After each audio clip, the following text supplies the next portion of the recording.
Bonjour à tous, bienvenue pour cet atelier sur la mobilité ferroviaire. Je suis heureux de vous accueillir. Je suis Hubert Duménil, donc président de l'Institut de la gestion déléguée. Quelques mots d'introduction et ensuite, très rapidement, je passe le relais à ceux qui vont travailler avec vous ce matin. Je voudrais d'abord remercier Augustin de Romanet, président d'Europlace et son équipe, d'avoir inscrit à l'agenda de la semaine InfraWeek le thème de la mobilité ferroviaire. Je trouve que c'est un très bon choix. Il y a un deuxième très bon choix, c'est d'avoir confié l'animation de ce thème à l'Institut de la gestion déléguée. Je m'explique sur ces deux bons choix. Sur le thème de la mobilité ferroviaire, on en a beaucoup parlé déjà depuis le début de la matinée avec les conférences plénières. Nul doute que ce sujet occupe une place essentielle dans la conduite de la transition écologique. Tout le monde sait que les transports produisent beaucoup d'émissions, je crois de l'ordre de 30%. Et donc, tout naturellement, c'est un élément majeur de la politique de transition écologique conduite par le gouvernement pour viser l'objectif de neutralité. Cette mobilité, elle ne s'arrête pas de croître. Je me rappelle il y a quelque temps, on a dit notamment avec le confinement et la crise sanitaire, on ne bouge plus, on s'arrête, donc plus la peine de se préoccuper du développement des transports. Eh bien non, ce n'est pas la première fois qu'on dit que les crises ont arrêté la tendance à la croissance de la mobilité. Eh bien l'expérience montre que depuis un grand nombre d'années, cette croissance se poursuit. Mon pronostic, et je ne suis pas le seul, c'est qu'elle va se poursuivre. La mobilité fait partie de notre monde. Et le deuxième constat, c'est que dans les différents moyens de la mobilité, les différents modes de transport, il y en a un qui n'est pas très bien utilisé, c'est le mode ferroviaire, alors qu'on dit, je crois que c'est vrai, qu'il est assez vertueux. Alors le gouvernement réfléchit tout ça, a défini des orientations et a présenté des objectifs ambitieux de développement du ferroviaire, de report modal et d'investissement. 100 milliards d'investissements ont été annoncés par la Première ministre à l'horizon, je crois, 2040.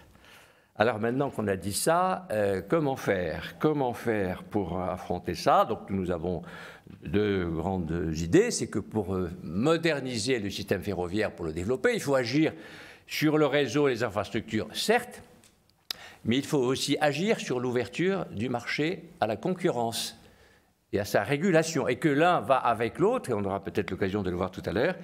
Les investissements doivent être pensés en fonction de la concurrence et la concurrence doit se développer car elle contribue à la croissance de l'activité et donc à l'amortissement des investissements. Voilà donc différentes raisons qui font que ce thème effectivement trouve tout à fait sa place dans ce contexte de l'actualité internationale et que c'est bien le rôle d'InfraWeek de choisir dans les grands thèmes d'actualité ceux qui sont durablement importants, ce qui est évidemment notre cas.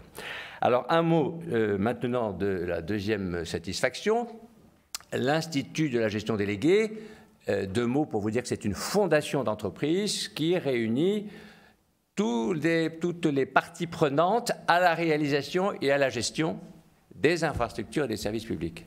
Réalisation et gestion, infrastructures et services publics. Alors ces parties prenantes, elles sont en gros de deux natures. Vous avez d'un côté les acteurs publics, les décideurs publics, les autorités publiques, État, région, métropole et ville. Et puis vous avez les opérateurs, ceux qui font le travail, ceux qui construisent, ceux qui entretiennent, ceux qui gèrent. Vous avez ceux qui financent, les investisseurs. Et puis vous avez un certain nombre d'experts et notamment de juristes.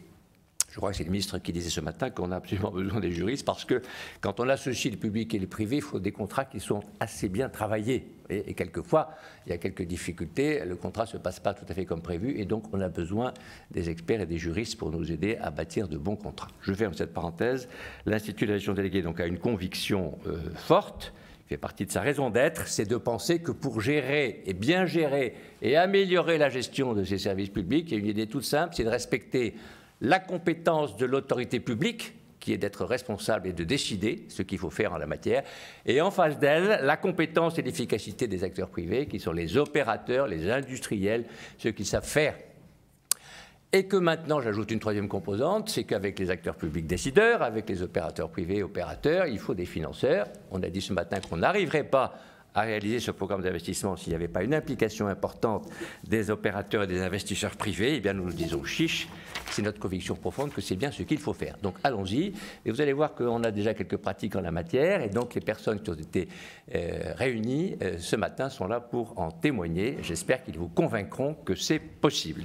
Merci de votre présence. Je remercie notre modérateur, Stéphane Manoukian, Ernst & Young, lui-même engagé dans le travail que nous avons fait à l'IGD. Il est entouré de ceux qui représentent ce que je disais à l'instant, c'est-à-dire les parties prenantes. Ils ont des choses intéressantes à vous dire. Merci de les écouter.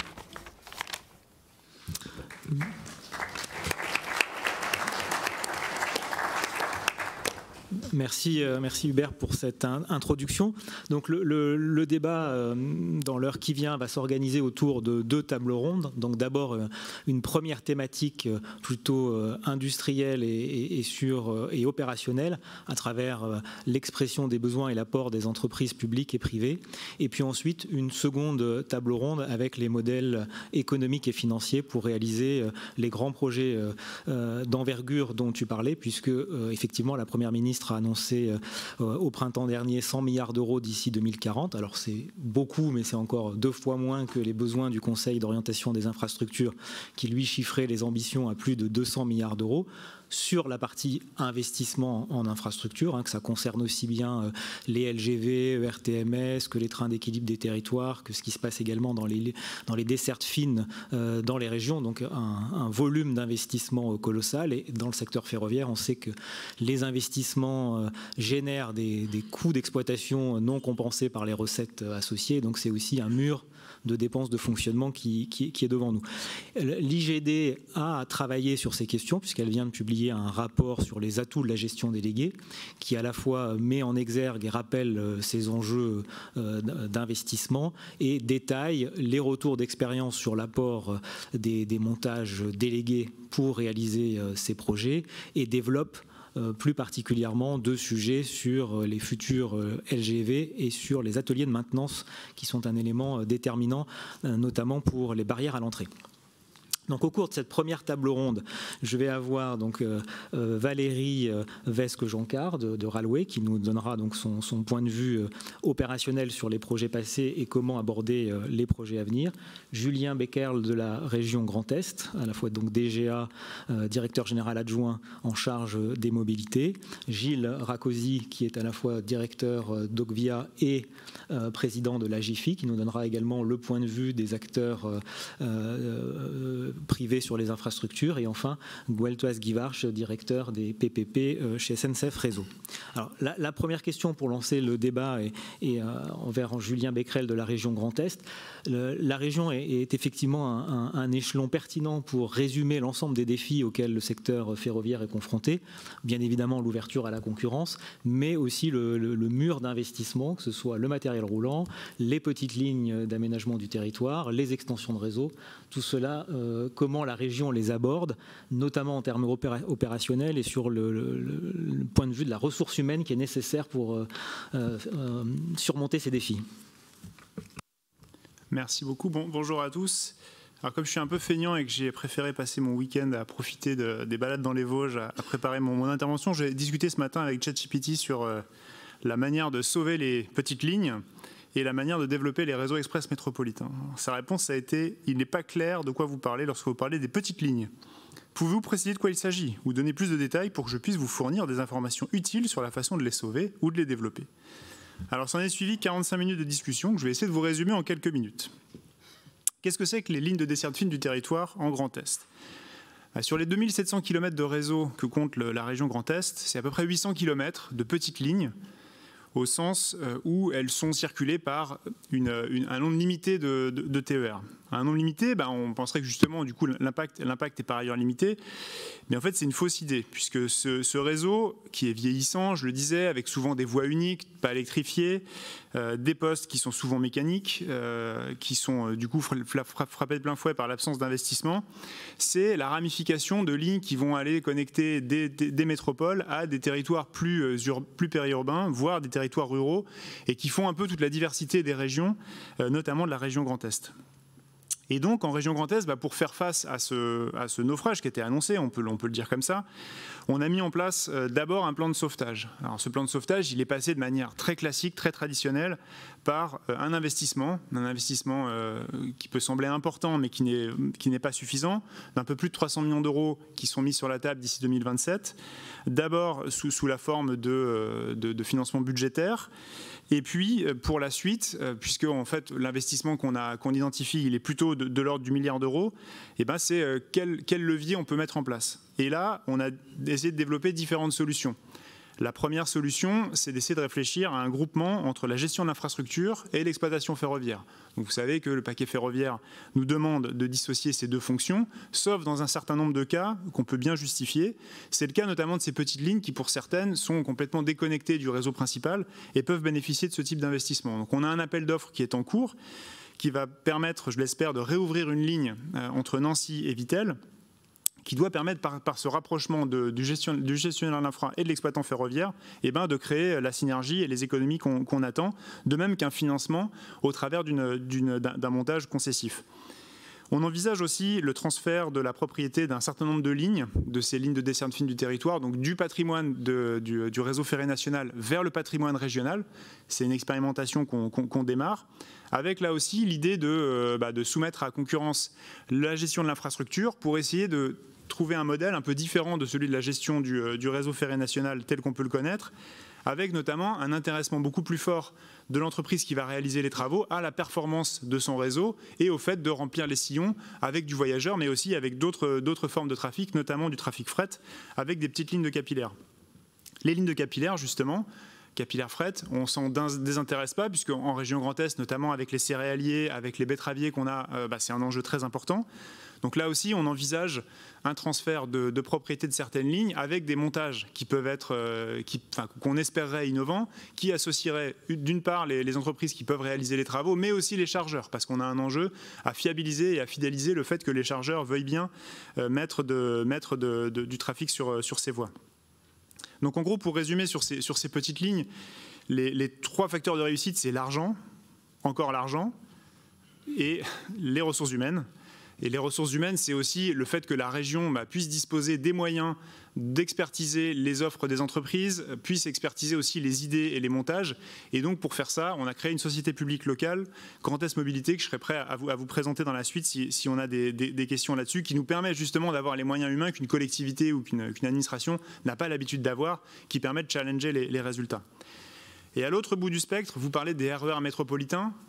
Donc si vous suivez l'actualité du domaine des mobilités, si vous n'a pas échappé que c'est ce mot qui revient quand même souvent dans la bouche de nos décideurs, il concentre beaucoup d'enjeux, notamment pour la région Grand Est. C'est en gros les hubs de déplacement autour de Strasbourg, autour de la Lorraine vers le Luxembourg. Aujourd'hui, c'est 130 000 frontaliers qui font la navette tous les jours, donc c'est des flux vraiment, vraiment importants. Autour de Bâle-Mulhouse, avec là aussi une ville très importante, avec des flux d'échanges très importants. Et puis Reims. Et à chaque fois, sur ces réseaux express métropolitains, l'enjeu, il est par essence multimodal et par essence multiprojet. C'est un ensemble de petits projets qui vont venir améliorer un certain nombre de lignes, qui vont nous permettre d'augmenter l'offre sur ce type de déplacement. Et là aussi, en fait, on se rend compte que les financements placés dans le cadre des contrats de plan État-région, donc qui sont avec des durées de 5, 6, 7 ans au maximum, ne sont pas du tout à l'échelle de ces problématiques-là, puisque les investissements vont s'étaler sur plus d'une dizaine d'années pour commencer à tirer les bénéfices de ces investissements en matière d'augmentation d'offres de services. Du coup, l'exemple qu'on essaye de suivre sur ces réseaux express métropolitains, c'est celui du Grand Paris Express, avec deux atouts principaux. Le premier, c'est un financement dédié qui permet de voir dans la durée à amortir le projet et à le financer. Et d'autre part, c'est un maître d'ouvrage dédié et des moyens dédiés qui ne sont là que pour faire le projet. Et donc, on est en train de monter avec la Société du Grand Paris, SNCF Réseau et Gare et Connexion, des sociétés de projet à l'échelle de ces réseaux express métropolitains que j'évoquais tout à l'heure, qui auront deux attributions. D'abord, des équipes dédiées qui vont réfléchir au meilleur schéma pour améliorer l'offre de transport sur ces bassins. Et d'autre part, et ça c'est la loi qui devrait nous le permettre, l'examen est prévu au Sénat dans quelques jours, des financements dédiés via une fiscalité propre qui tombera pour financer directement ces projets. Des sociétés, donc c'était une par, exactement, par géographie, par périmètre géographique. Et donc, plutôt que de vous lire la conclusion de ChatGPT qui était vraiment pas terrible, je préfère juste ouvrir quelques sujets que j'ai pas eu le temps d'évoquer là et que je serais ravi d'évoquer dans la suite avec vous. D'autres projets qu'on porte en Grand Est, c'est la sauvegarde du fret ferroviaire avec le maintien des capillaires, c'est la régionalisation du réseau routier national, avec la mise en place d'une éco-contribution qui va nous permettre là aussi d'investir dans le réseau et dans d'autres choses, un plan vélo ambitieux qui lui aussi nécessite, même s'il n'est pas à la même hauteur, un financement d'infrastructure. Et voilà, vous proposez qu'on en discute à l'issue autour d'un verre. Un grand merci. Maintenant, je vais me tourner vers Valérie Vesque-Joncar pour avoir un peu le point de vue d'une grande entreprise privée sur à la fois comment aborder les chantiers, les grands chantiers par rapport à la centaine de milliards d'euros qu'on évoquait tout à l'heure d'ici 2040 et les grands projets ferroviaires. Et ensuite, peut-être de revenir sur les retours d'expérience que vous avez qui légitiment en fait le point de vue que vous évoquez. Très bien, merci. Peut-être quelques mots pour commencer sur Vinci Concessions. Vinci Concessions, nous gérons 90 infrastructures de transport dans l'aérien, dans le ferroviaire, dans l'autoroutier, dans 23 pays dans le monde, avec des capacités à la fois de financement, conception, construction, exploitation, maintenance. Donc notre credo, c'est plutôt la complémentarité entre modes, mais évidemment, nous sommes pleinement impliqués et associés à l'ambition ferroviaire que porte l'Europe depuis quelques années déjà et qu'a réaffirmé notre pays depuis quelques mois plus vivement. Alors pourquoi? Évidemment, c'est un mode qui a un rôle clé à jouer en termes de climat. On l'a dit, c'est une mobilité qui est toujours collective et qui est souvent décarbonée, mais pas toujours, j'en dirai quelques mots. Et puis c'est une mobilité qui fait sens à la fois pour l'urbain et le rural, qui fait sens pour la courte, moyenne, la longue distance. Donc elle est évidemment essentielle. Alors, il y a beaucoup de chantiers qui sont nécessaires. Julien Becquerlet a commencé de les évoquer. On a besoin de transport du quotidien, à la fois ligne de desserte fine du territoire et services express régionaux métropolitains. On a besoin aussi de services longue distance. Et tout cela légitime qu'il y ait pour moi deux grands champs, je dirais, de chantiers aujourd'hui nécessaires et sur lesquels il faut une accélération. Le premier champ, c'est celui de l'infrastructure. Julien Becker l'a évoqué, on a aujourd'hui un réseau qui est relativement vieillissant parce qu'il y a eu des sous-investissements chroniques pour des raisons diverses depuis une trentaine d'années et donc il y a des besoins extrêmement importants de modernisation, de rénovation qui passent par des chantiers sur les voies mais aussi sur les ouvrages d'art, les passages à niveau, sur tous les systèmes d'aiguillage, on parle beaucoup de la commande centralisée du réseau, les systèmes de signalisation avec le RTMS, les systèmes de communication avec le FRMCS, les gares aussi, qu'il ne faut pas oublier. Donc tout un ensemble de chantiers extrêmement importants, et puis celui du développement de nouvelles liaisons à travers notamment le projet de nouvelle LGV. Et puis deuxième ensemble de chantiers, celui qui est lié au service ferroviaire. Hubert Numéli l'a évoqué en introduction. Si on veut vraiment aujourd'hui qu'il y ait un report de trafic vers le ferroviaire, qu'il y ait une vraie augmentation de la part modale et donc une adoption plus large par nos concitoyens, il faut des dessertes plus nombreuses, il faut des fréquences installées, il faut de la fiabilité et du confort. Et moi, je suis persuadée que cet objectif, il pourra notamment être atteint par l'ouverture à la concurrence des services ferroviaires. Dans tous les pays européens où cette ouverture à la concurrence est intervenue, je pense à l'Allemagne pour les transports régionaux, je pense à l'Italie pour la longue distance et puis plus récemment la Grande-Bretagne ou l'Espagne pour la longue distance. Qu'est-ce qu'on observe? Eh bien, on observe une augmentation de la part modale du ferroviaire, une augmentation de l'offre et une baisse du prix des billets de train. Donc je pense que c'est un mouvement dans lequel il faut qu'on s'engage. Et pour ça, je dirais qu'il y a 3 leviers à activer. Les 2 premiers ont trait à l'investissement, le 3e est de nature contractuelle. Les 2 premiers, c'est évidemment permettre l'accès au matériel roulant. Vous le savez, c'est aujourd'hui une barrière à l'entrée extrêmement forte pour les nouveaux entrants. Et je pense que Brice Lenné aura l'occasion de l'évoquer tout à l'heure à travers l'expérience de la Caisse des dépôts et d'Akiem. Deuxième levier extrêmement important, les centres de maintenance, des infrastructures essentielles pour que ces nouveaux entrants puissent entretenir les matériels.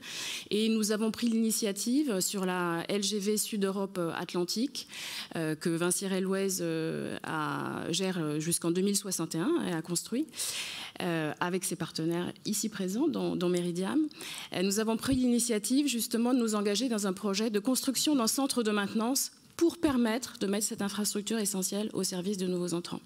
Et puis il y a un troisième levier qui est de nature contractuelle, c'est de pouvoir offrir des contrats à long terme de capacité ferroviaire, parce que les investisseurs ne pourront évidemment faire des investissements extrêmement lourds dans le matériel roulant que s'ils ont l'assurance de pouvoir faire rouler ce matériel à long terme sur des sillons qui leur sont assurés. Donc vous voyez, les chantiers ne manquent pas. Ils supposent évidemment des financements extrêmement importants. Le rapport du comité d'orientation des infrastructures donc, parlait de 175 milliards sur 10 ans, mais ça concerne seulement le réseau structurant. Ça ne concerne pas tout ce que j'ai dit sur les services ferroviaires. Et puis, c'est en valeur 2021. Donc, on sait que depuis, les choses ont un petit peu évolué, vraisemblablement. Et puis, ça suppose aussi de la capacité opérationnelle, de maîtrise d'ouvrage et de la capacité opérationnelle d'exploitation, maintenance aussi pour toutes ces infrastructures. Voilà, donc des défis importants qui se posent à nous.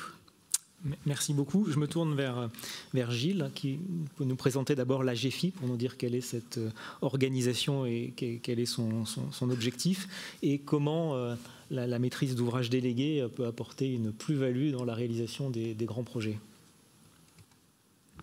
Merci Stéphane, bonjour à tous. Alors, moi je suis très honoré de pouvoir vous présenter effectivement et de présider l'AGFI, c'est l'association des gestionnaires d'infrastructures indépendants, qui s'est créé il y a une dizaine d'années, au moment où un certain nombre de projets alternatifs sous financement privé ont émergé. Et comme son slogan l'indique, l'AGFI, c'est le rail autrement. Et notre ambition, très claire, c'est pouvoir effectivement éclairer les décideurs publics, je dirais, pour faire progresser le système ferroviaire, le moderniser, le développer dans un système extrêmement contraint, comme l'ont rappelé effectivement les interlocuteurs précédents, mes collègues. Et en deux mots, donc l'AGFI s'est structurée autour de 4 grands projets, 3 grands projets ferroviaires qui représentent à peu près un quart du réseau TGV en France. C'est la ligne Bretagne-Pays de la Loire, c'est la ligne Sud-Europe-Atlantique, c'est la ligne contournement ferroviaire de Nîmes-Montpellier, c'est en 600 km, c'est plusieurs milliards d'investissements qui se sont engagés entre 2012 et 2017 pour réaliser ces 3 grands projets, avec chacun des projets qui sont à la fois semblables, mais aussi des différences, puisque la ligne Sud-Europe-Atlantique est une concession. Bretagne-Pays de la Loire et CNM sont des partenariats publics-privés, avec une petite spécificité pour CNM, c'est qu'on a à la fois de la ligne TGV voyageurs et de la ligne fret. C'est une première en France, donc on essaye de mixer effectivement et de combiner les 2 trafics. C'est un collectif donc d'entrepreneurs qui se compose également de Cinerail, qui a équipé près de 12 000 km en système de télécommunication, ce qu'on appelle GSMR, pour permettre effectivement les liaisons entre les personnels de bord et l'extérieur, qui est aussi sous le régime des partenariats publics-privés.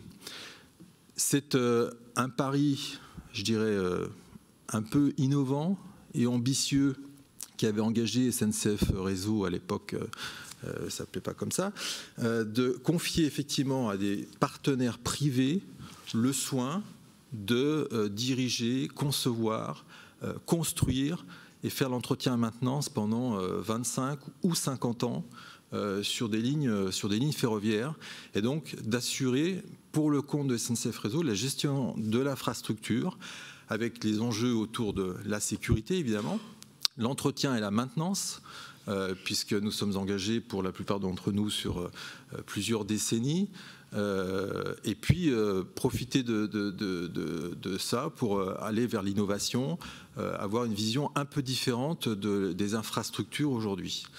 Alors,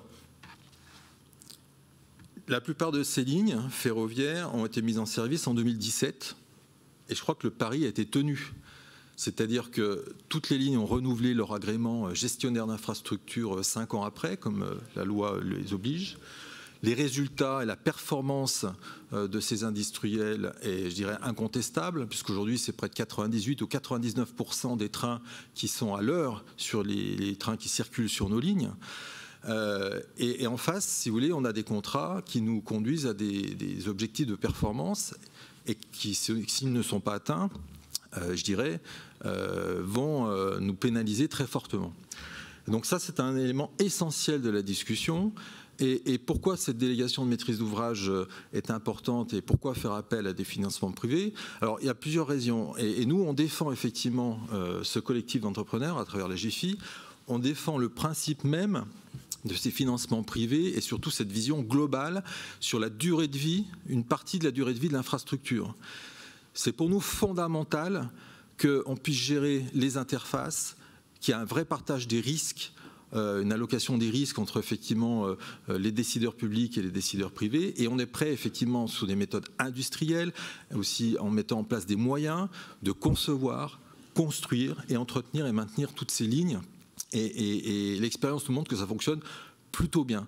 On est en capacité de mobiliser des financements privés rapidement, et quand on regarde le bilan, alors je ne vous parle pas des bilans lotis qui sont effectivement en train de sortir, puisque les lignes elles ont 5 ans de vie, qui sont prévus par la loi, mais nous, au sein de la GFI, on a fait nos propres bilans à partir des membres qui sont présents dans la GFI, et ce qu'on constate, c'est que sur les lignes ferroviaires qui ont été réalisées par nous-mêmes, on a, je dirais, respecté les budgets, maîtrisé les coûts et respecté les délais.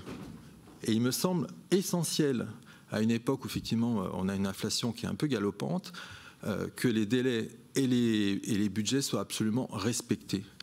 Et je dirais c'est une obligation pour le monde privé, parce qu'ils sont à la fois, ils sont partie prenante de tout le système.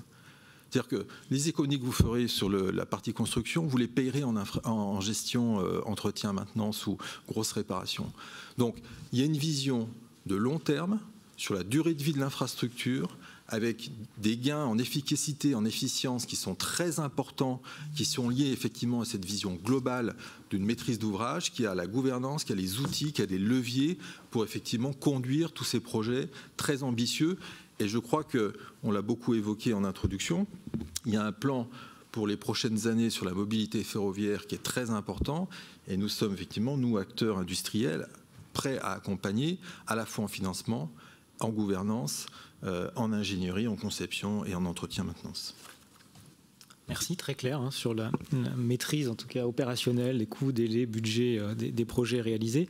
Je me tourne vers Gueltas Guivarch sur SNCF Réseau. On a beaucoup parlé donc de l'ouverture à la concurrence comme un des facteurs pouvant améliorer l'efficacité opérationnelle, voire le service rendu à l'usager. Un des enjeux pour l'open access, c'est justement, comme on le disait, d'assurer la pérennité des sillons aux entreprises. Est-ce que les contrats cadres ou les dispositifs qui sont prévus, est-ce que vous pouvez nous en dire quelques mots sur d'actualité, sur là où on en est et comment ça peut évoluer? Alors, d'abord, je vais peut-être revenir sur ce que fait Réseau, parce qu'on a beaucoup cité, et à juste titre, ce que fait le groupe SNCF en matière ferroviaire. Et c'est une famille assez nombreuse, dans laquelle Réseau occupe, avec Gares & Connexions, une place un peu particulière, puisqu'on est en sorte en monopole naturel. Donc c'est vrai qu'on est dans la même famille, mais on ne mange pas à la même table parce qu'il y a des activités de transport et tout ça est régi par des règles d'ailleurs qui sont étroitement surveillées par le régulateur, de manière à s'assurer que Réseau est dans une position tout à fait transparente vis-à-vis de ces sujets de concurrence. Je reviendrai aussi sur ce qui a pu être dit par d'autres interlocuteurs, que ce soit Gilles ou d'autres, sur ce qui a changé aussi dans le monde ferroviaire depuis un certain nombre d'années, qui a connu quand même pas mal de réformes, au prix de quelques grèves, même si on les a un peu oubliées, parce que depuis est arrivé un événement qu'on appelle le Covid, mais en décembre 2019, il y avait aussi un certain nombre de grèves, parce qu'il y avait des réformes qui ont fortement bougé le groupe.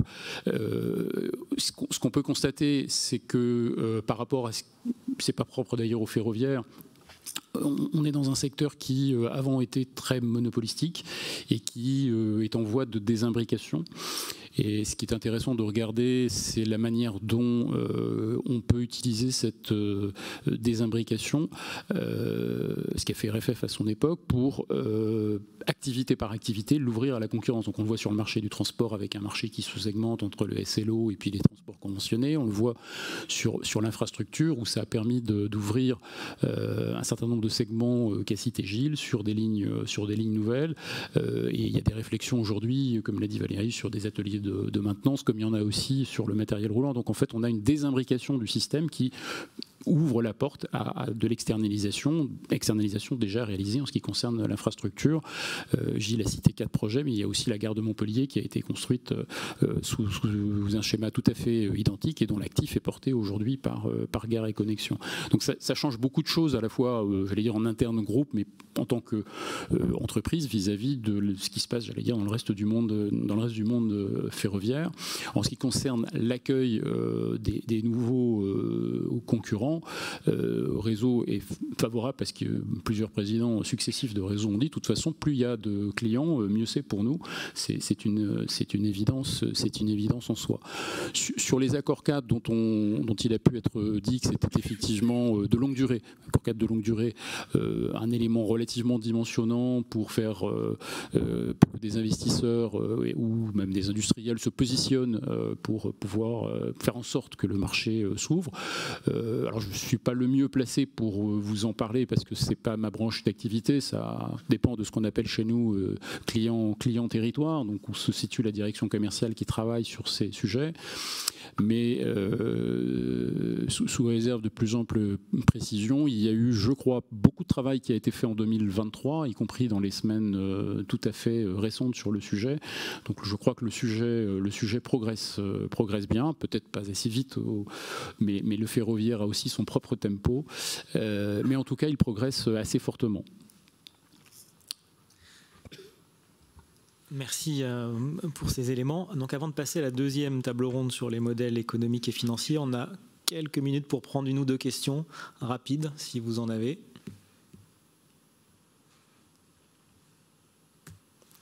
Je vous en prie. Oui, bonjour Doris Chevalier. Vous avez parlé tout à l'heure de la création de modèles type SGP. Est-ce que dans cette réflexion autour de la création des SGP, vous prenez en compte aussi les bons et les mauvais côtés des SGP, notamment sur l'explosion des coûts qu'il y a pu y avoir à la Société du Grand Paris? On est quand même passé de 22 milliards à 35 milliards, donc on parle en milliards d'euros. Et sur les modalités de financement, justement pour faire le lien avec la session suivante, parce qu'aujourd'hui, on est sur un endettement, et un endettement avec un remboursement en 2070, donc qui pose beaucoup de questions par le remboursement par les usagers essentiellement franciliens. Est-ce que les autres régions sont assez denses pour supporter un tel niveau d'endettement? Merci. Ouais, c'est une réponse courte. Hein, ouais, c'est un vrai sujet. Alors, les spécificités sont quand même, les sujets sont quand même très différents entre la Société du Grand Paris qui fait en gros des travaux souterrains. Et je ne vais pas faire un cours magistral là-dessus, mais les travaux souterrains, en gros, ça comporte beaucoup de risques et beaucoup d'aléas. Et peut-être que l'estimation initiale était peut-être un petit peu sous-provisionnée sur le Grand Paris Express, et qu'en le provisionnant correctement, on voit qu'on arrive à respecter les 35 milliards d'euros, puisque, sauf erreur, le montant n'a pas été globalement réévalué depuis un certain nombre de mois. Donc là-dessus, je pense que c'est des choses assez différentes entre travailler sur une voie existante qu'on connaît à peu près, à l'aérien, etc., et faire des travaux souterrains avec le lot d'incertitudes que ça peut engendrer. Et sur le deuxième sujet que vous évoquez, oui, bien sûr, il n'y aura pas forcément de modèle unique, réplicable, c'est pas ce que j'ai voulu dire. Par contre, ce qui est important, c'est qu'on se donne un véhicule dans lequel on met des moyens humains et des moyens financiers qui peuvent être un peu de moyens budgétaires. Je pense qu'il ne faudra pas se l'interdire. Et d'ailleurs, la plupart des réseaux dont on parle, pour être celui qui est le plus important, le plus dense en termes de nombre d'usagers, par exemple, ça va être Nancy, Metz, Luxembourg. Les Luxembourgeois en mettent déjà la moitié. Et eux, aujourd'hui, ils le mettent en budgétaire. Donc, ils pourront continuer à le faire comme ça. Ce que je dis juste, c'est qu'amener cette société de projet et lui donner en plus un levier fiscal, ça permet d'asseoir dans la durée le projet et d'éviter tous les 5 ans de se poser en disant « ça y est, j'ai signé la convention pour les études ». Études dont il faut en signer 5 ou 6 parce que ces réseaux, comme j'ai essayé de le dire, c'est 5 ou 6 projets, voire plus, agglomérés les uns aux autres. bah voilà, j'ai fini de faire la convention d'études, maintenant il faut que je me remette autour de la table avec tous les financeurs pour faire la convention travaux, voire même des fois travaux préparatoires. Et du coup, on perd un temps incalculable à faire ça. Et là, pour le coup, les coûts, ils dérivent parce que le calendrier, il s'étale. L'indexation, elle vient faire son effet et on a des bénéfices qui sont reportés. Je prends une deuxième question. Est-ce qu'il y a une deuxième question ? Je crois que Valérie voulait ajouter un complément sur le verdissement. Oui, j'ai dit tout à l'heure que le mode ferroviaire est le plus souvent décarboné, mais c'est vrai que dans les investissements qui sont aujourd'hui nécessaires, il y a ceux qui sont aussi liés au verdissement du matériel roulant, puisqu'on parlait tout à l'heure des lignes de desserte fine du territoire. On sait que souvent, ce sont des motrices diesel qui circulent. Donc, on a aussi des chantiers, et je pense que les opérateurs privés ont vraiment à apporter dans ce champ, sur le verdissement du matériel roulant, que ce soit vers l'électrique ou l'hydrogène, et donc avec les stations de recharge ou les stations d'approvisionnement qui seront nécessaires. Voilà, donc pour compléter un peu le panorama de ce qui nous attend et ceux auxquels on va contribuer. Alors merci. On va passer donc à la deuxième table ronde sur les modèles économiques et financiers, donc qui sera auquel participera donc Lorraine Alix de Fininfra, Brice Lenné de la Banque des Territoires, Pierre-Emmanuel Beluche de Meridiam et Jérôme Pantecoste, avocat chez DLA Pippers. Ma première question va pour Lorraine sur les retours d'expérience que Fininfra fait justement de la maîtrise d'ouvrage déléguée sur les grands projets ferroviaires dont on vient de parler, et surtout quelles recommandations, qu'est-ce que ça vous inspire pour les investissements à venir? Donc ce sera l'objet de la première question. La deuxième, c'est peut-être de voir quels sont votre regard également sur le modèle que la SGP entend et développer à travers l'exemple qui a été donné en Grand Est, mais sur l'apport de la SGP pour les RER métropolitains. Merci Stéphane. Bonjour à tous, je suis Lorraine Alix de chez Fininfra. D'abord, très rapidement, quelques mots peut-être sur notre structure. Fininfra, c'est un service à compétence nationale qui est rattaché à la Direction générale du Trésor et qui a vocation à proposer aux porteurs de projets publics des services de conseil financier et juridique gratuits à tous les stades en fait, de passation d'un projet, donc passation, exécution, mais aussi montage préalable. On est particulièrement compétent lorsque le projet repose sur le recours à un contrat global, donc concession, marché de partenariat, marché global de performance, et aussi, même si ce n'est pas le sujet aujourd'hui, le nouveau marché global de performance énergétique à paiement différé. La boussole de Fininfra, c'est la défense de l'intérêt général et on travaille selon deux principes. Le premier, ça va être de valoriser le projet et notamment valoriser également son coût global. Et le deuxième principe, ça va être d'arriver à la maîtrise des risques juridiques et financiers. Et de cette position, en fait, Fininfra retient une expérience d'observateur privilégié d'un certain nombre de projets, notamment en matière de ferroviaire, puisque le ferroviaire, on aurait pu parler des stades. Ça a été rappelé tout à l'heure, en matière de ferroviaire, sur des lignes à grande vitesse, on a tous les types quasiment de montages qui ont pu être utilisés, que ce soit de la MOP, marché de partenariat, concession. Donc c'est particulièrement intéressant de pouvoir faire un retour d'expérience là-dessus. Peut-être quelques remarques pour compléter en tout cas les propos qui ont été dits déjà. Il nous semble, nous, du point de vue de Fininfra, que la génération précédente de lignes à grande vitesse reposait sur des modèles différents et surtout un contexte macroéconomique qui n'est plus du tout le même que celui d'aujourd'hui. Et c'est important, je pense, d'avoir ça à l'esprit par rapport à toutes les réflexions qui ont lieu en ce moment sur la nouvelle génération de lignes à grande vitesse. Peut-être quelques enseignements. On l'a peut-être oublié, mais en 2009, il y a une loi de finances rectificative qui, dès le mois de février 2009, a permis à l'État d'apporter sa garantie aux projets stratégiques. Et sans cette garantie, les projets ne se seraient pas faits. Donc on l'a peut-être oublié, mais il me semble que là, l'État a fait preuve non seulement de réactivité, mais également d'agilité. Pour la petite anecdote, Fininfra a été notamment chargé de l'instruction de cette garantie. Et nous, ce qu'on en retient, c'est qu'à cette époque, l'État, en tout cas, a assumé pour une partie du projet le risque Greenfield en délivrant cette garantie. Donc je ne dis pas que ça sera le cas maintenant, mais en tout cas à l'époque, lorsque ça a été nécessaire, ça a été possible. Mais l'agilité, elle a également été aussi côté secteur privé, puisque c'est de cette époque, pour ceux qui s'en rappellent, que date le développement de ce qu'on appelle les soft mini-perm, donc le fait de pouvoir financer le projet sur une durée courte, quitte à le refinancer après, une fois la période critique de réalisation et de livraison passée.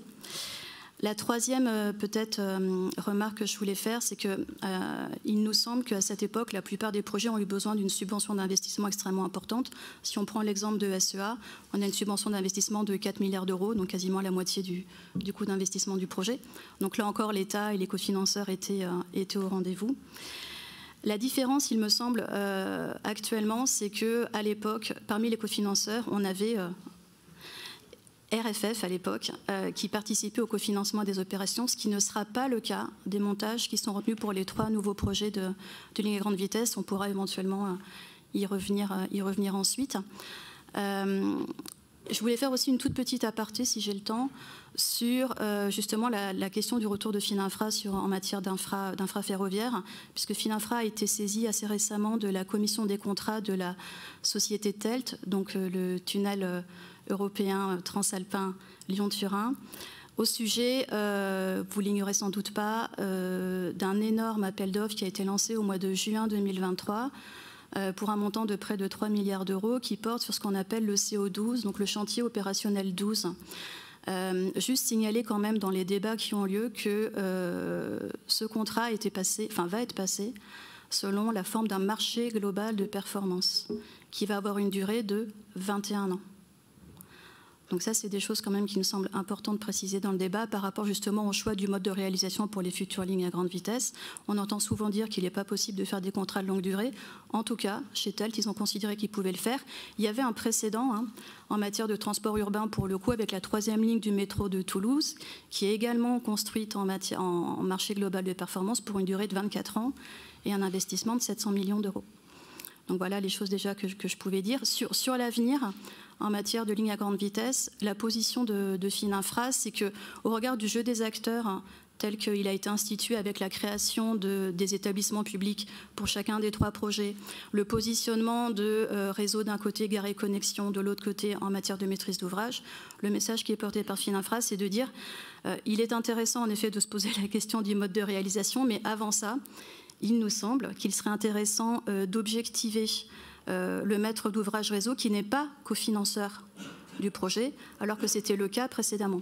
Donc il nous semble que le préalable absolu, c'est de responsabiliser et d'objectiver les maîtres d'ouvrage avant éventuellement de discuter du choix du mode de réalisation et de parler délégation, justement, maîtrise d'ouvrage, gestion d'infrastructures, atelier de maintenance, etc. Ça, c'était le premier point. Je ne sais pas si je continue sur la SGP ou si je monopolise trop la parole. Sur les MGP, donc les marchés globaux de performance pour ces objets ferroviaires, dans l'analyse des risques et la comparaison avec les autres montages, quels sont les points forts et les points faibles qui ressortent sur cette typologie de contrat ? C'est structurant parce que en marché global de performance, on ne délègue pas la maîtrise d'ouvrage. Donc c'est quand même extrêmement important. Et c'est posé également récemment la question de savoir si dans un marché global de performance, le titulaire en charge des prestations d'entretien-maintenance, qui sont donc obligatoires en cas de recours à MGP, pouvait avoir ou non la qualité de gestionnaire d'infrastructure. On a plusieurs analyses qui ont l'air de dire que la réponse serait négative. Donc la réponse à toutes ces questions, c'est vraiment essentiel en termes de détermination du choix de mode de contractualisation. Est-ce que tu veux que je continue avec un tout petit point sur la SGP ? Oui, volontiers. D'accord. La Société du Grand Paris, c'est un objet que l'on suit chez Fininfra, puisque notre directeur, Jean Ben Saïd, est à la fois administrateur au conseil de surveillance et membre du comité d'audit et des engagements et du comité des tutelles. Qu'est-ce qui s'est passé sur la SGP, si on refait un tout petit peu quand même l'historique ? À l'été 2022, il y a une délibération qui a été prise par le conseil de surveillance pour créer une filiale de la SGP qui s'appelle SGPDev. Durant tout l'été 2022, en interministériel, il y a eu des travaux qui ont été effectués sur l'élargissement du champ de compétences de la SGP. Au début, ce n'était vu à travers le prisme que d'un seul projet, qui est le barreau Lille-Hénin-Beaumont. Ça, c'était vraiment la perspective initiale. S'en est suivi des échanges au niveau interministériel qui ont débouché sur, après le dépôt d'une proposition de loi qui sera examinée au Sénat à partir du 23 octobre et qui bouleverse, en tout cas nous c'est l'approche, la vision qu'on en a, fondamentalement la SGP, alors notamment en termes de gouvernance, nous semble-t-il, puisque le fait qu'il y ait justement des sociétés qui soient constituées pour porter isolées comptablement et financièrement chacun des projets, ça implique quand même des questions en termes de gouvernance. Je rappelle que la gouvernance actuelle de la SGP, elle est composée quand même pour partie d'élus franciliens. Voilà, donc ça c'est quand même une question qui à mon sens n'est pas encore réglée.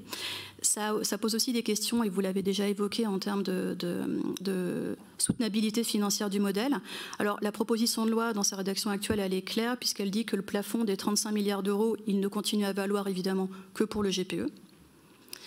Elle permet le recours à l'endettement pour les autres projets. Elle maintient le principe du rapport au Parlement annuel sur les dépenses et recettes de la SGP, mais en isolant désormais projet par projet.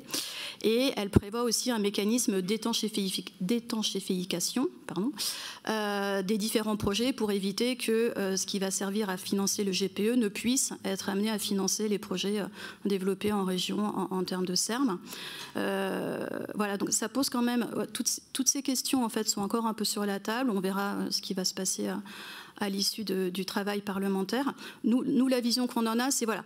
Il nous semble qu'en tout cas, la volonté de la Première ministre dans son discours du 24 février et en tout cas a priori du législateur, c'est de développer le modèle de la SGP, parce qu'il est considéré que c'est un modèle qui a fait ses preuves. Donc de l'étendre au niveau des différents territoires. Pour répondre à la question du président du Ménil, il nous semble que c'est aussi intéressant puisque ça peut permettre malgré tout de développer des opportunités importantes pour le secteur privé, puisque le projet de loi prévoit bien que les marchés globaux qui sont passés par la SGP pour le GPE pourront l'être également en matière de SERM. Merci Lorraine. Je vais m'adresser donc à nos deux investisseurs, donc Pierre-Emmanuel et Brice, avec trois questions. D'abord la première sur l'apport de l'investisseur privé dans les montages pour réaliser les infrastructures, puisqu'on vient de voir et on vient de parler du marché global de performance qui est un outil innovant par rapport à ce qui se faisait jusqu'à présent dans le ferroviaire. Donc la grande différence, enfin une des différences, c'est qu'il n'y a pas d'investisseur privé. Donc quel est votre apport dans la réalisation de ces projets? Je commence, Pierre-Emmanuel. Donc Brice Lenné, bonjour. Oui, Banque des Territoires a plusieurs modes d'intervention. Déjà, comme introduction, je représente la direction de l'investissement, mais il y a aussi la direction des prêts. Et la direction des prêts peut financer les ordonnateurs publics selon les différentes structures, que ce soit des sociétés SPL comme celle de Grand Est qui vient d'être mise en place, ou la future organisée, mise en place par Nouvelle-Aquitaine et Occitanie, mais aussi les régions elles-mêmes qui sont donc des OM cruciaux pour pouvoir donner sens à la réalisation de ces projets et répondre à ces grandes ambitions de société que sont ce mode de transport décarbonisant qui est le ferroviaire, et puis aussi l'État qu'on n'oublie pas. Donc je reviens sur cette problématique de financement et là, sur le prisme de l'investissement. Bien sûr, il est nécessaire d'avoir une structure ad hoc pour permettre l'investissement et d'attirer des investisseurs qui sont publics ou privés. Et en cela, notre rôle est tout à fait là, c'est qu'on répond à l'intérêt général en investissant dans ces projets, à condition que le choix du mode de dévolution permette la réalisation et le portage du financement et des risques associés, et même des services pour ces projets. Donc ça, c'est le prérequis.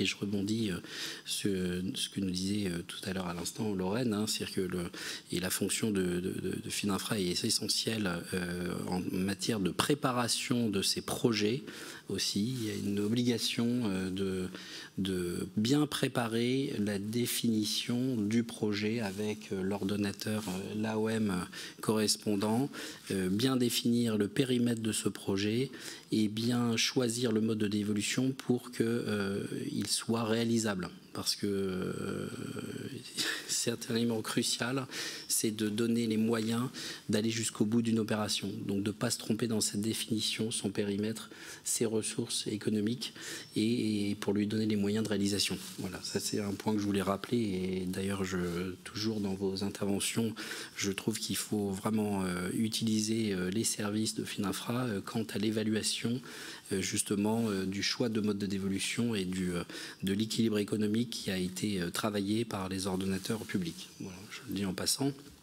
Je reviens maintenant à la participation dans ces appels d'offres et cette mise en concurrence des acteurs publics-privés pour réaliser ces projets. Et la vertu de ce mode-là, c'est le partage de risques.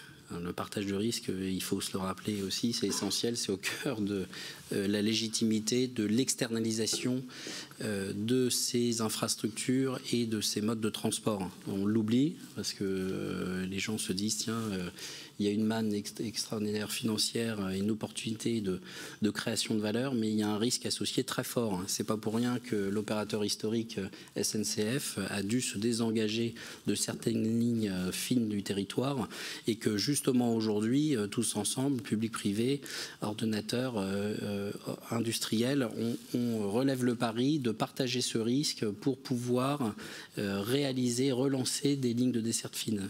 Et c'est compliqué, mais c'est indispensable. Donc, une région, à nouveau, hein, Julien, ta région est fer de lance dans l'audace de lancer des concessions pour des lignes ferroviaires de desserte fine de territoire, notamment Nancy-Contrexéville, sur lequel on vient avec nos partenaires remettre une offre, l'offre principale, après 2 ans et demi de travail d'appel d'offres. Donc vous voyez un peu les enjeux aussi d'efforts économiques pour les industriels et les investisseurs pour arriver au bout.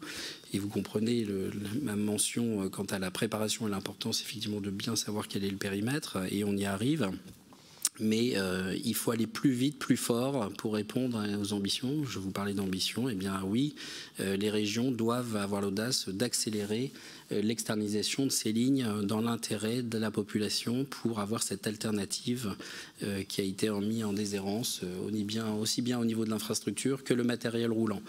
Et de la même manière, à nouveau avec les partenaires industriels qui ont la maîtrise des objets et les investisseurs qui sont prêts à prendre un certain niveau de risque et d'investissement, eh bien l'externalisation, ça passe aussi par l'externalisation du matériel. Le matériel roulant qui, on le voit, évolue dans le temps, il doit se verdir, mais aujourd'hui, dans le mode actuel et son mixte actuel, fait face à un mur d'investissement et de financement énorme pour les régions et aussi pour l'État avec les TET, trains d'équilibre du territoire, et futur sur les RER métropolitains.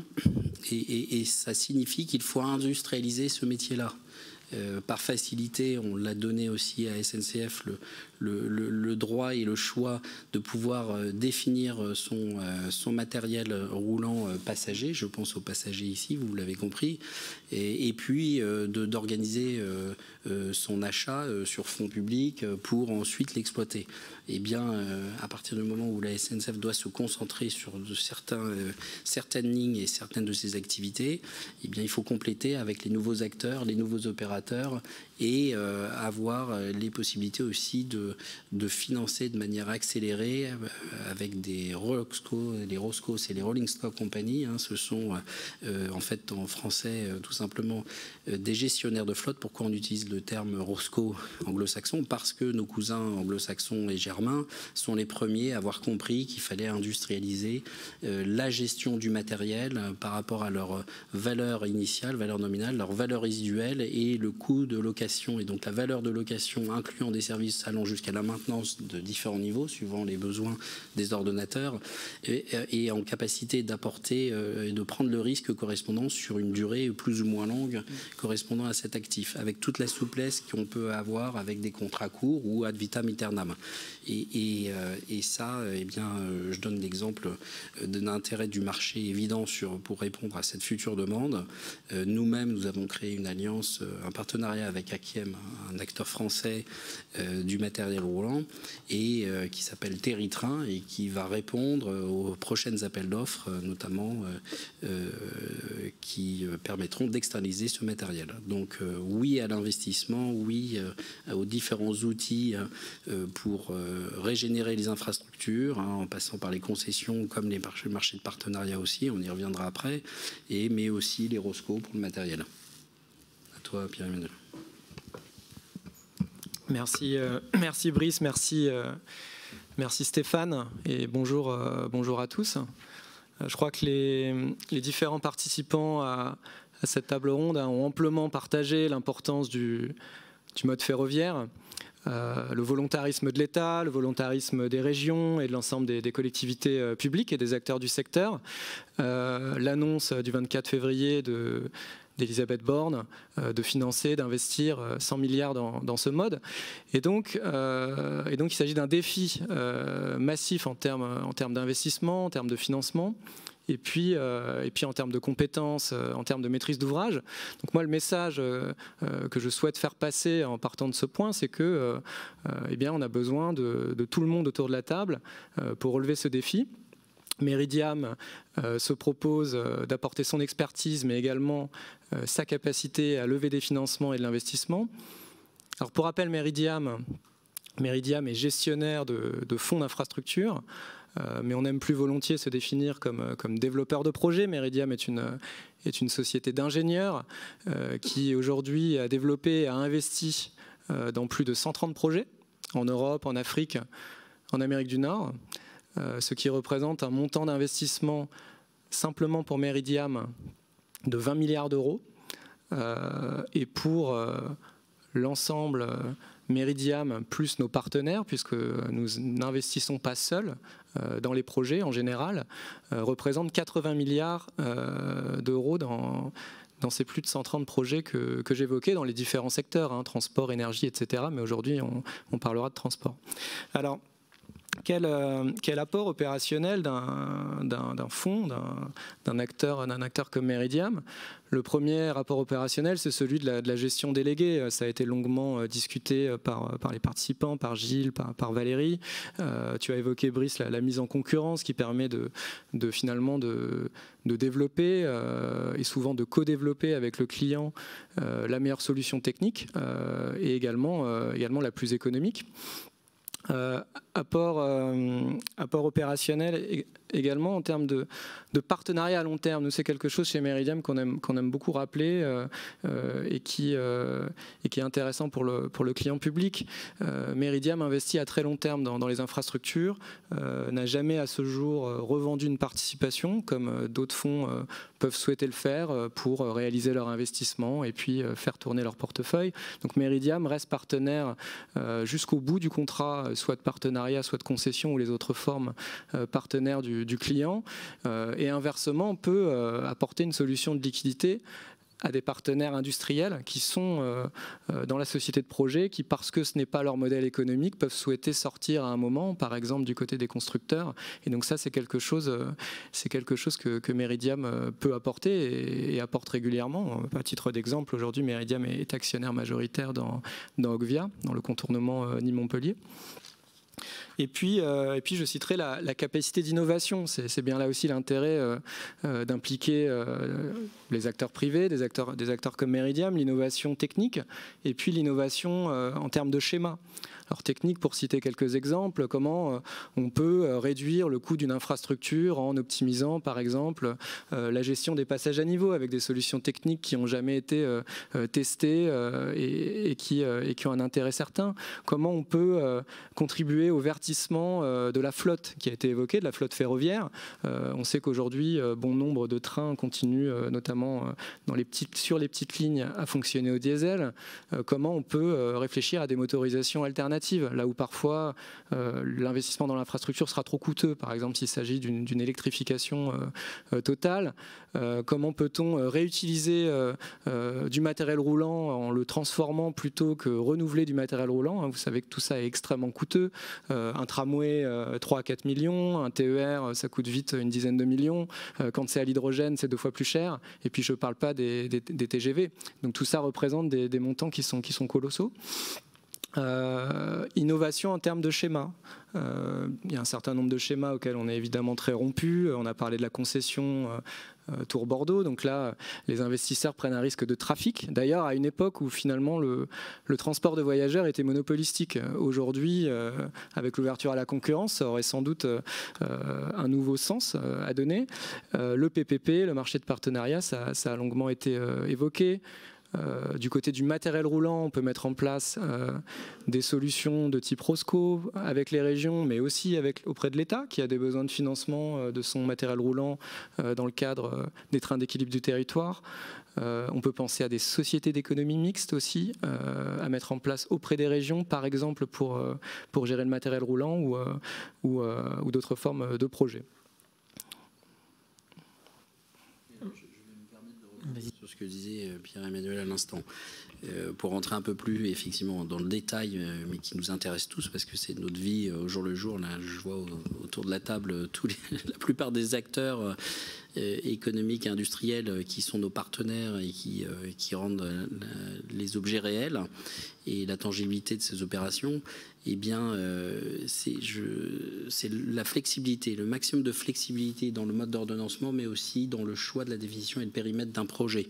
On le voit sur les premiers projets Grand Est, avec notre ordonnateur public qui est notre client, la région, eh bien, les acteurs économiques qui répondent à cet appel d'offres font des propositions. Je ne vais pas les dévoiler ici parce qu'on est encore dans le cadre de l'appel d'offres et on peut être un jour partenaire et sur ce projet concurrent. Mais l'objet est tout à fait là, c'est-à-dire que la région a une réalité d'un matériel qui est parfois carboné, hein, il faut le dire, donc, et elle ne va pas s'en défaire puisqu'elle a aussi des contraintes financières évidentes.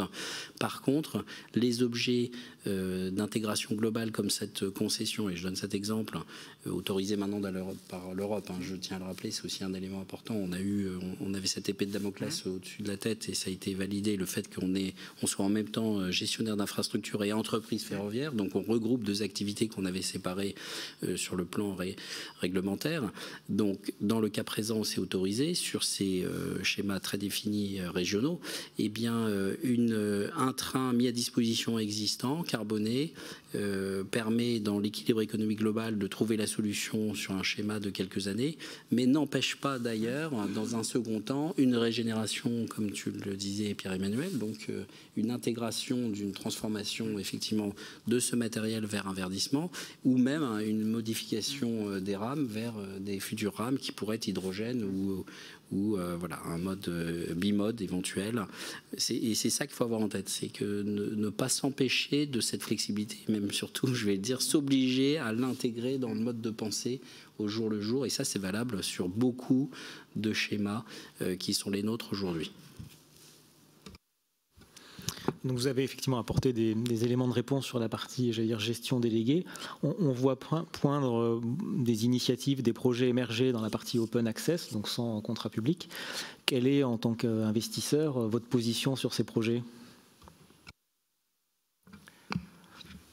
Bien, effectivement, si on distingue les types de projets dans lesquels un fonds d'infrastructure peut investir, on a beaucoup évoqué le service non conventionné, et tu l'as évoqué justement, Brice, la capacité d'intégrer de l'infrastructure avec des opérations comme le Grand Est est en train de le tester. C'est extrêmement intéressant pour nous parce que ça nous permet d'investir. Notre métier, c'est d'investir. Donc, lorsqu'on met en concurrence simplement des opérations, donc ce sont des opérateurs qui viennent remporter un marché de transport ferroviaire, pour un fonds d'investissement, à moins finalement d'être actionnaire dans l'opérateur, un peu comme la Caisse des dépôts et de placement du Québec dans Keolis, ou comme l'allemand Reitman dans Transdev, on n'a pas notre place dans ce type de montage. En revanche, si on peut y adjoindre de l'infrastructure, que ce soit des voies, mais des centres de maintenance, ou pourquoi pas du matériel roulant, bon, c'est une super structure, mais ça devient intéressant. Sur le service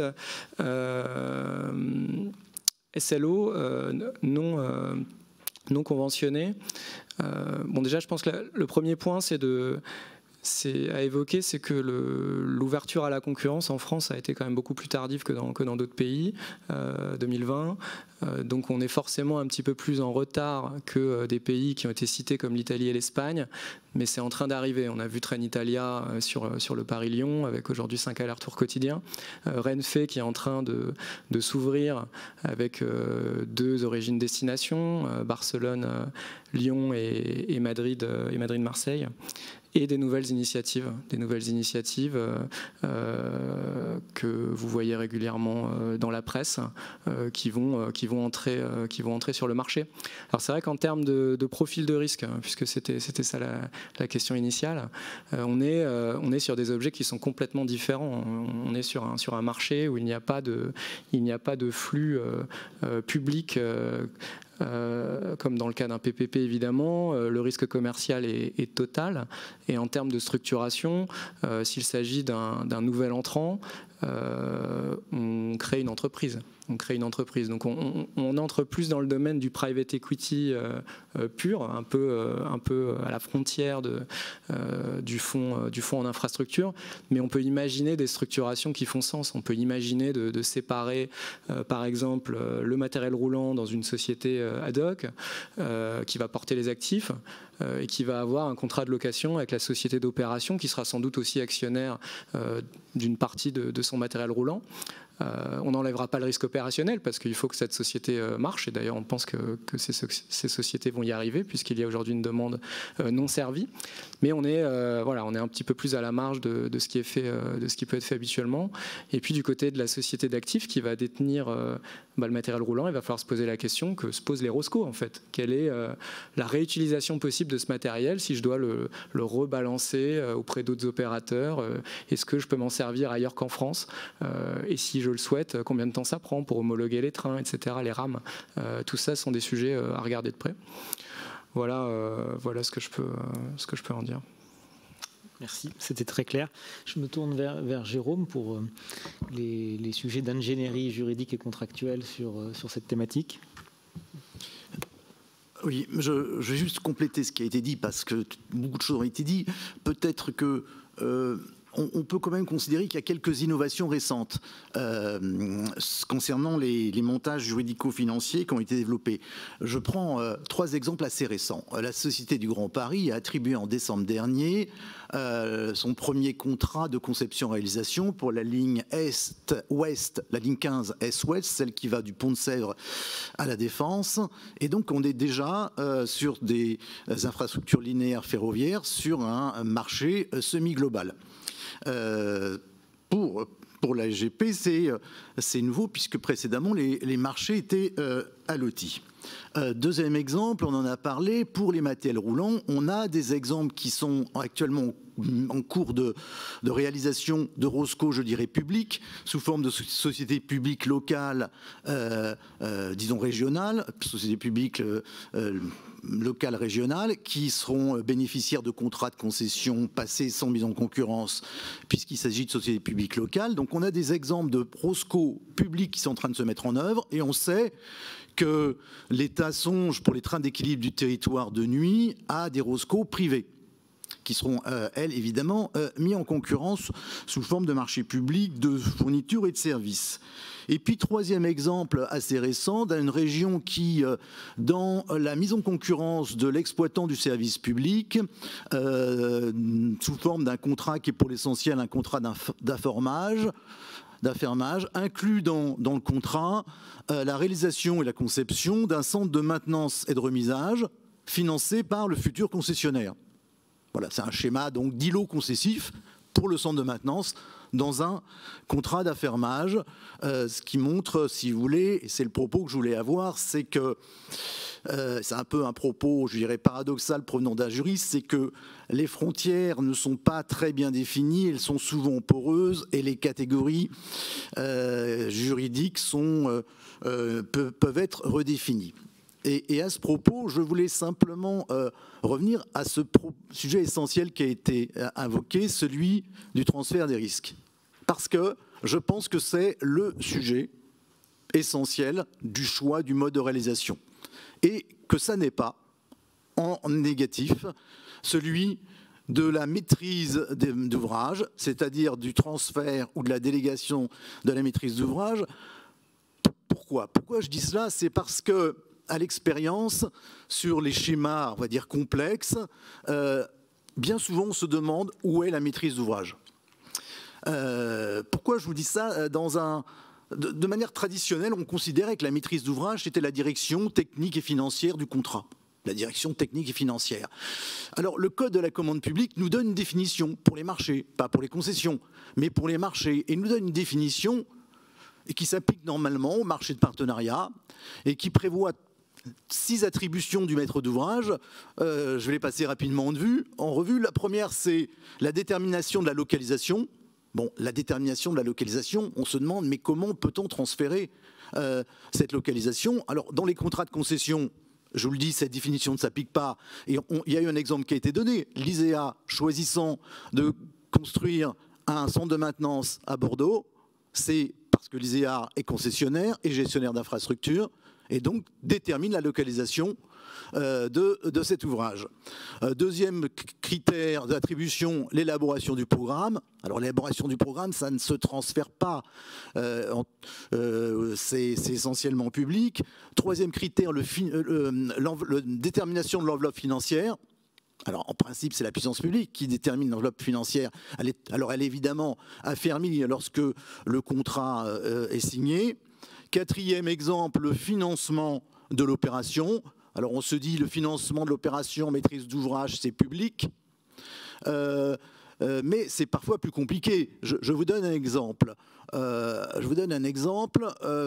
fait, le vrai débat, c'est qu'on confond souvent financement et préfinancement.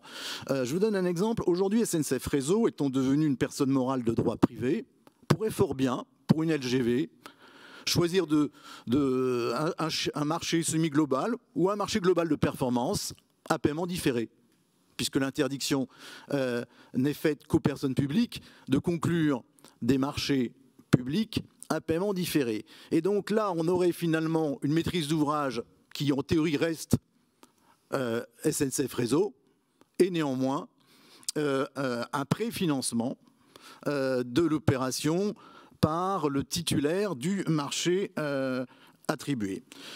Cinquième critère, le choix du processus de réalisation, le phasage, le marché global, semi-global à l'OTI. Et puis sixième critère, la conclusion des marchés d'études et de travaux. Par définition, c'est l'autorité organisatrice de la mobilité qui est en charge. Tout ça pour vous dire que quand on transfère la maîtrise d'ouvrage, je prends le cas des concessions, parce qu'en France, historiquement, les infrastructures de transport ont davantage eu recours au mode de la concession à l'autre mode de transfert qui est le marché de partenariat. Si on prend l'hypothèse d'une concession, l'identification du maître d'ouvrage peut avoir des conséquences au moment de ce qu'on appelle des troubles de jouissance de l'ouvrage. Des troubles de jouissance qui peuvent venir soit de l'existence de l'implantation de l'ouvrage, soit de son exploitation. Et là, on voit bien que si l'on considère que le responsable des troubles de jouissance, des riverains, évidemment, est le maître d'ouvrage concessionnaire, qui n'a pas choisi l'implantation et qui n'a pas le plus souvent en charge l'exploitation commerciale, on aboutit à une conclusion juridique qui est particulièrement étonnante de considérer que ces troubles anormaux permanents de voisinage seraient à la charge du gestionnaire parce qu'on lui a transféré la maîtrise d'ouvrage. Stéphane, je voulais avoir ce droit de réponse qu'on s'était autorisé dans l'exercice de préparation de l'atelier, notamment avec notre partenaire, acteur privé de l'investissement Meridiam, sur ce qui a été dit à l'instant et qui rebondit d'ailleurs, qui répond en partie sur ce que vient de dire Jérôme. Le marché aujourd'hui, dans son orientation de réponse, il ne peut pas le faire sans l'ordonnateur public. On le voit sur des sujets comme le ferroviaire et a priori, tout le monde le sait, l'objet ferroviaire, de par ses investissements et son équilibre économique, ne peut pas être obtenu uniquement par le côté tarifaire et l'utilisation du service. Donc c'est pour répondre à ces besoins, les nouveaux opérateurs, et je pense à eux, on n'en a pas assez parlé, mais tu l'as abordé, Pierre-Emmanuel, ont besoin aussi de soutien. Même s'ils prennent le risque merchant, marché complet, pour lancer des nouvelles lignes ferroviaires transversales notamment, et j'ai en tête plusieurs acteurs qu'on ne va pas nommer ici, mais que vous connaissez les uns les autres, eh bien, on sent bien que sur ces objets-là, une garantie sera nécessaire, et on en parlait tout à l'heure, une garantie pour une première période de risque apportée par l'État ou les régions sera nécessaire, sinon le financement ne sera pas possible. Et donc les investisseurs prenant le risque final du modèle économique ne pourront même pas flécher leur liquidité parce que le modèle ne sera pas tangible. Donc ça, c'est un premier constat. Une première réalité, et je pense ça aussi de la part des régions qui peuvent apporter une garantie sur certaines lignes à certains degrés pour des nouveaux opérateurs si cette ligne est considérée comme vitale pour l'intérêt général. Ça, c'est le premier point. Le deuxième point qu'on a abordé, et c'est cette profondeur de marché, et notamment pour le matériel, eh bien, il faut qu'il y ait une liquidité. On utilise le terme liquidité aussi pour les objets réels hein, dans nos métiers, dans nos jargons. Et cette liquidité financière qui se flèche vers la liquidité du matériel, elle est permise que si le matériel est avéré pouvoir être interchangeable d'une région à une autre, d'un pays européen à un autre. Et c'est indispensable d'avoir ça en tête pour assurer cette liquidité en même temps financière et économique de l'objet qui va s'industrialiser. Voilà. Après, il peut y avoir plusieurs quand même solutions. On n'est pas dans un mode soviétique avec un seul produit. On est aussi dans la capacité aujourd'hui avec un marché très profond et large avec un gros potentiel de répondre à plusieurs matériels qui sont les matériels de maintenant et de demain de plus en plus verts et qui pourraient circuler sur l'ensemble des réseaux. Voilà. Aussi bien d'ailleurs dans le passager, puisqu'on a parlé de ça beaucoup aujourd'hui, mais aussi dans le fret. Dans le fret, il y a aussi cette notion de liquidité, c'est-à-dire de cette interopérabilité du matériel, de cette possibilité de l'acheter à un endroit, de l'utiliser à un endroit et de le revendre sur une autre ligne ailleurs. Et ça, c'est important d'avoir ça en tête. Merci Brice pour ces éléments. Il nous reste quelques minutes pour prendre des questions. Laurent, je t'en prie. Une question, Laurent Fortune, donc Kevin Speed, qui est un nouvel entrant ferroviaire. C'était une question, vous êtes plusieurs à avoir évoqué la question de la liquidité des trains dans les ROSCO. Ce qui est clair sur le marché de la grande vitesse, qui aujourd'hui est le marché rentable en France, encore plus qu'ailleurs en Europe, et sur lequel on manque cruellement de trains, puisqu'on n'est plus qu'à 360 trains, alors qu'il y en avait 480 il y a 10 ans, et il y en a encore 200 qui vont aller à la réforme dans les 10 ans qui viennent. Donc c'est un marché extrêmement rentable, dans lequel il n'y a pas d'interopérabilité, puisque pour plein de bonnes raisons, il n'y a pas de RTMS dans les grandes gares européennes. C'est vrai en France, mais c'est vrai en Italie, c'est vrai en Allemagne, c'est vrai partout. Et donc en fait, les trains voyageurs, je ne parle pas du fret, n'ont aucune chance dans les 15 ans qui viennent d'être interopérables.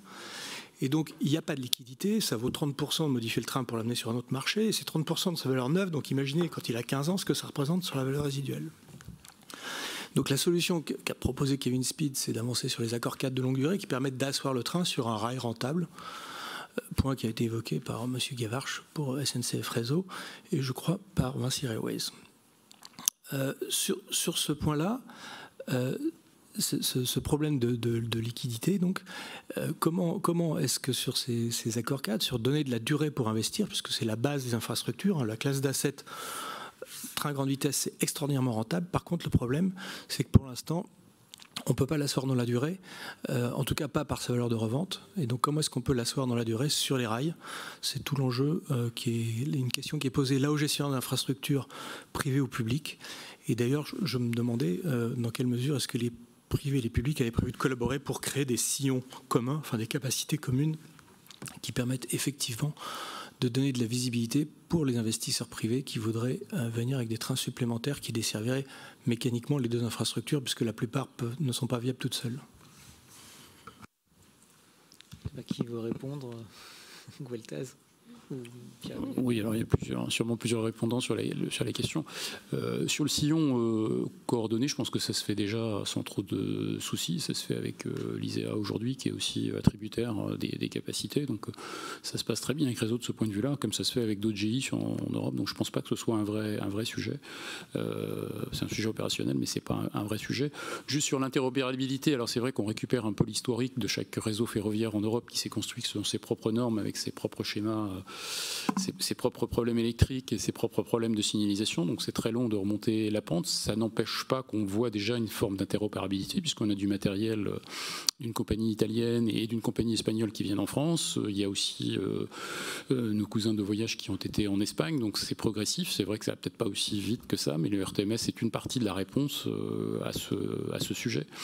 Il peut y avoir l'entrée dans les gares où il faut avoir un double système, mais bon, on progresse. Mais effectivement, c'est un sujet auquel on travaille beaucoup, mais qui est aussi coûteux, parce qu'on évoque le mur d'investissement. Il est aussi chez Réseau pour équiper les LGV qui sont existantes. Alors, je ne parle pas des nouvelles qui sont déjà équipées en ERTMS en niveau 2 pour les spécialistes, mais les anciennes sont toujours équipées d'un ancien système chez nous, et donc leur upgrade est à l'étude, donc ça fait partie de la démarche, mais c'est long en ingénierie, c'est long aussi en investissement, parce que là aussi il faut de la ressource financière pour financer ce type de projet.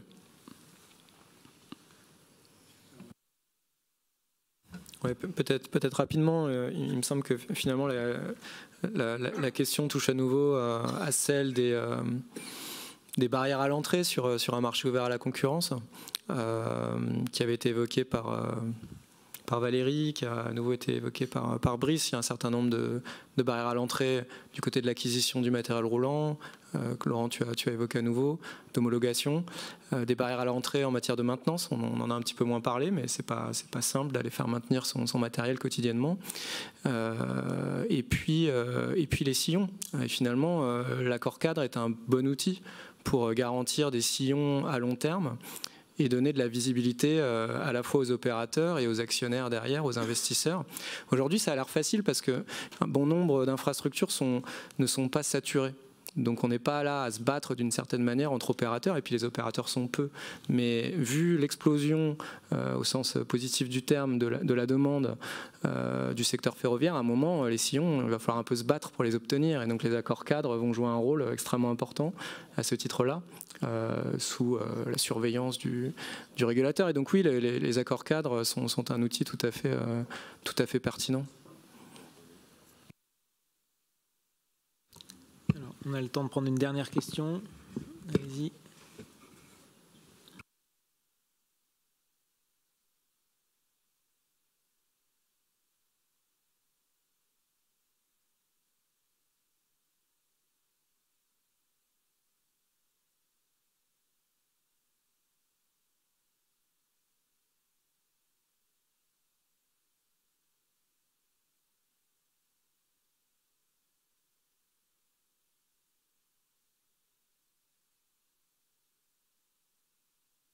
Nous intéresse dans notre région. Et je voudrais poser une question à M. Belluche de Meridiam. Parce que j'ai suivi je sais que c'est un investisseur bien connu et apprécié dans notre région. Ce ne sont pas des mots de politesse, c'est la réalité. Parce que souvent en public, on veut jouer le poli. Ce n'est pas de ça qu'il s'agit. D'abord, dans notre région, ce que nous connaissons davantage, c'est les concessions. C'est tout récemment que l'on s'intéresse au PPP, raison pour laquelle nous sommes ici pour écouter et apprendre aussi.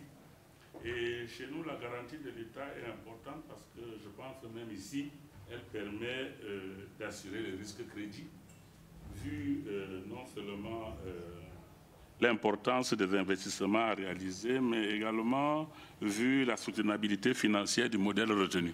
Parce que nos problèmes de capacité d'endettement et de soutenabilité de la dette sont bien connus.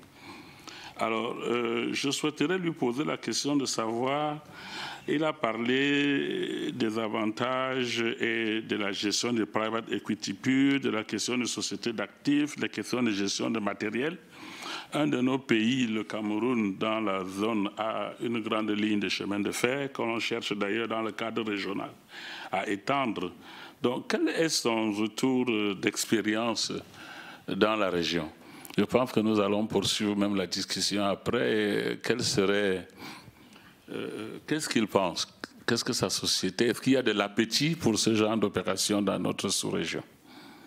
Je vous remercie pour cette question et on peut volontiers continuer d'en parler après cette session, mais simplement pour dire que Meridiam est effectivement investisseurs en Afrique, ce qui nous distingue d'ailleurs de pas mal de fonds d'investissement dans les infrastructures qui sont comparables, avec quelques actifs dans le transport, et en particulier ferroviaire, et y compris en zone CEMAC, puisque nous partageons au Gabon avec Eramet la concession du chemin de fer de fret minier. Et nous avons également un projet de transport urbain, alors cette fois-ci en dehors de la zone CEMAC, à Dakar. Il s'agit d'un BRT, d'un bus à haut niveau de service. Alors c'est pas du ferroviaire, mais c'est quand même du transport de personnes. Donc en tout cas, ce sont des sujets qui nous intéressent et sur lesquels nous sommes prêts à investir.